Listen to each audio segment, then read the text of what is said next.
भगवान बढ़ोती में देला लेकिन सॉलिड गर्लफ्रेंड देला।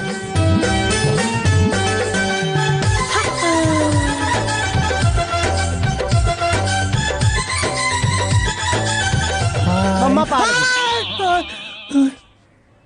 का भल मम्मा? अरे कोट ढाई लगेला बाबू, हमरे तोरे उम्र में 1-2 घंटा मतलब 1 आध साल का फर्क हुई बस। हाँ, कैसे आना हुआ? अरे इधरे आई रही तो हम सोचली भेंट कली। नानी होनी कहाँ आई? वो सब तो गइल बाड़ा तीर्थ यात्रा पे। अच्छा छोड़ा, हम तोहरे बदे एक रिश्ता देख ले है। ना विश्वास है? लगा तो तीर निशाने पे लाग गई। लड़की तो के देखते पसंद कर ले तो हट कहा भल? बेटा बुढ़ौती में मजाक मत कर, हार्ट अटैक आ जाई। अरे मम्मा मजाक ना सही कहत है। ये लड़की हमके पसंद कैला सा। हाँ।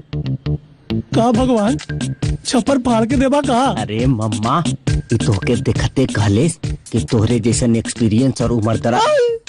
उम्र दराज ना बेटा, ओके कहल जाला मैच्योर। हाँ, मैच्योर मैच्योर।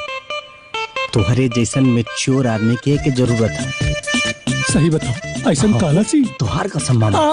हमार कसम ना, तू कह देले बात मान गई तो।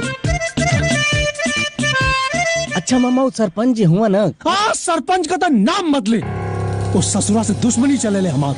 ला ये लड़की कल तो नहीं के घरे आए वाला बिया, अपने भाई बदे उनकर लड़की देखे।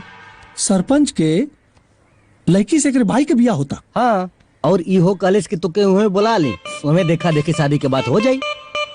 मजाक मत कर बेटा, सही में कहलस। अरे हाँ मम्मा, लेकिन सरपंच के घर वाला तो गइल बाड़ा कौनो रिश्तेदारी में बियाह में। ये तब चला हमें धावा बोल देवल जा। 1 मिनट, फिर मैं तैयार होके आता हूँ। अरे यूं खड़ी वो कामिनी भीतर न जात पा। बेटा तो के क्रिया उधर देखिए मत, हमार गर्लफ्रेंड है। हम चली बस बैठा रहा वहीं।